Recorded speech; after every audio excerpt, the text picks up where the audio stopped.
மக்களே, இன்றைக்கி தீபாவளி ஸ்பெஷல் அம்மா சுசியம் பண்ண போகிறேன். இப்போ அடுப்பை வச்சு கடாய் போட்டிருக்கேன். கடாய் சூடாகிட்டு ஒரு ஸ்பூன் நெய் போட்டுக்கிடுவோம். இந்த நெய் போட்டாச்சு. இப்போ கொஞ்சம் தேங்காய் பூ போட்டுக்கிடுவோம். ஒரு கப்பு தேங்காய் பூ.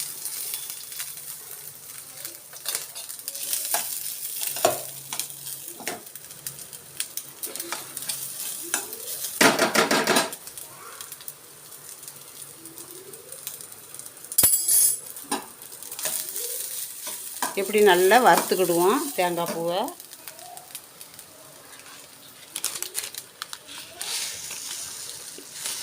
இது கூட ஒரு ஸ்பூனு எள்ளு போட்டுக்கிடுவோம். இது கூட ஒரு ஸ்பூன் எள்ளு போட்டுக்கிடுவோம்.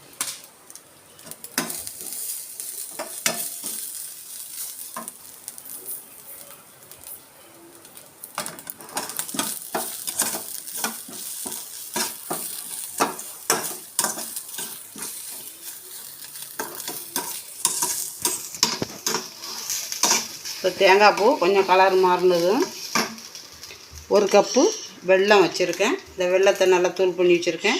இது சுத்தமான வெல்லம் தான். இதில் மண்ணுக்கல் எதுவும் இல்லை. நம்ம அப்படி வாங்குகிற இப்படி சுத்தமான வெல்லம் வாங்குறதா இருந்தால் நம்ம இப்படியே போட்டுக்கலாம். கொஞ்சோண்டு தண்ணி ஊற்றணும். இப்போ இது சுத்தமான வெல்லமாக இருந்துச்சுன்னா நம்ம இந்த மாதிரியே போட்டுக்கலாம்.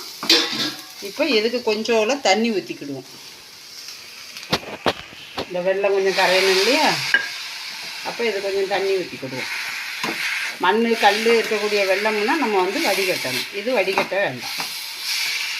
இந்த வெல்லம்லாம் கொஞ்சம் கரையட்டும்.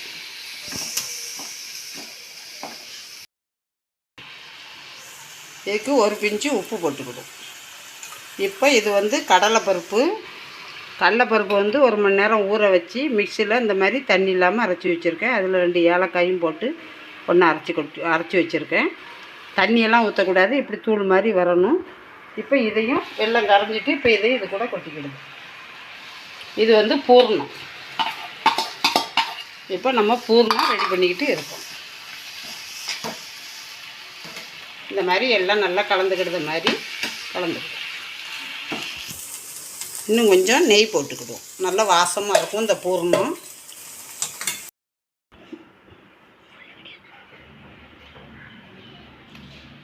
மக்களே, இப்போ பூர்ணத்துக்கு ரெடி பண்ணியாச்சு. இப்போ இதுக்கு மேல் மாவுக்கு 2 கரண்டி தோசை மாவு போட்டுக்கிடுவோம். நல்லா புளிச்ச மாவாக இருந்தால் நல்லாயிருக்கும். தோசை மாவு போட்டுக்கிட்டேன்.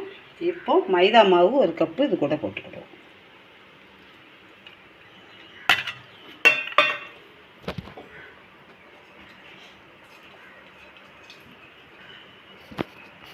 ஏற்கனவே தோசை மாவில் உப்பு இருக்கும். நம்ம இருந்தாலும் கொஞ்சோண்டு மைதா மாவுக்கு உப்பு போட்டுக்கிடுவோம்.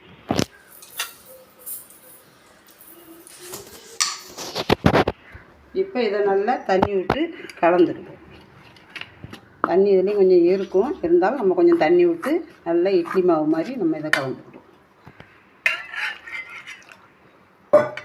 இது கை போட்டு தான் பிசையணும். நம்ம இல்லை இப்படி கரண்டி வச்சே கூட நம்ம கரைச்சிக்கலாம். அங்கே பாருங்கள், இட்லி மாவு மாதிரி நம்ம கட்டியாக இருக்கணும். அப்போ தான் நமக்கு அந்த பூர்ணத்தை முக்கி போடும்போது அந்த பைண்டிங் ஆகும். இங்கே பாருங்கள், இப்படியே கரைச்சிக்கங்க. ஆனால் போடுறதப்போ கைட்டு தான் போடணும்.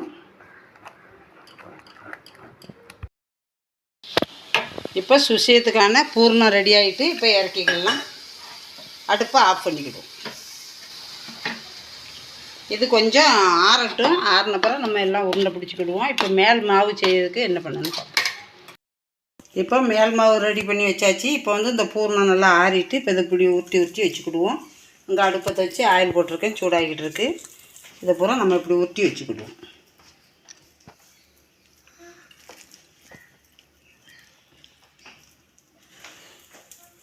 நல்லா சிக்கனு பிடிக்கணும். அப்புறம் நம்ம மாவில் போடும்போது உருந்துடும். இந்த மாதிரி நம்ம மாவு மேல் மாவு கரைச்சி வச்சுக்கிட்டோம்.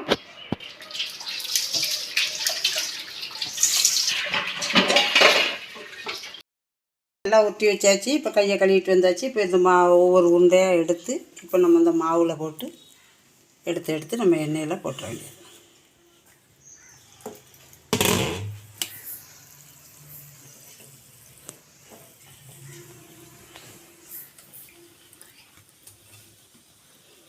அருமையாக இருக்கும் சுசியும்.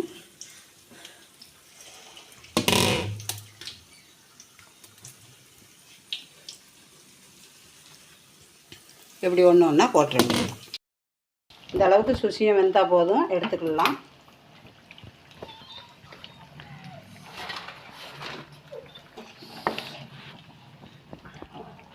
மேல் மாவு மட்டும்தான் நமக்கு வேகணும், அதனால் இந்த அளவுக்கு வெந்தாலே போதுங்க.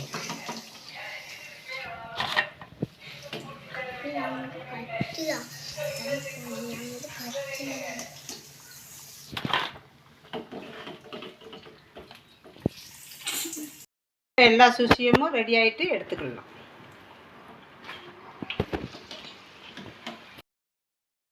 மக்களே, தீபாவளி ஸ்பெஷல் சுசியம் ரெடி ஆயிடுச்சு. இதே மாதிரி தீபாவளிக்கு செஞ்சு சாப்பிட்டு பாருங்கள். சாப்பிட்டு பார்த்துட்டு எப்படி இருக்குன்னு சொல்லுங்கள். தீபாவளி ஸ்பெஷல் சுசியம் இதே மாதிரி செஞ்சு தீபாவளிக்கு சாப்பிடுங்க. சாப்பிட்டு பார்த்துட்டு எப்படி இருக்குன்னு சொல்லுங்கள். வரக்கூடிய தீபாவளிக்கு அம்மாவோட வாழ்த்துக்கள். இது அம்மா சேனல் பிடிச்சிருந்தா லைக் பண்ணுங்கள், ஷேர் பண்ணுங்கள். அம்மா சேனலை சப்ஸ்கிரைப் பண்ணுங்கள். மீண்டும் ஒரு வீடியோவில் வரேன். நன்றி, வணக்கம்.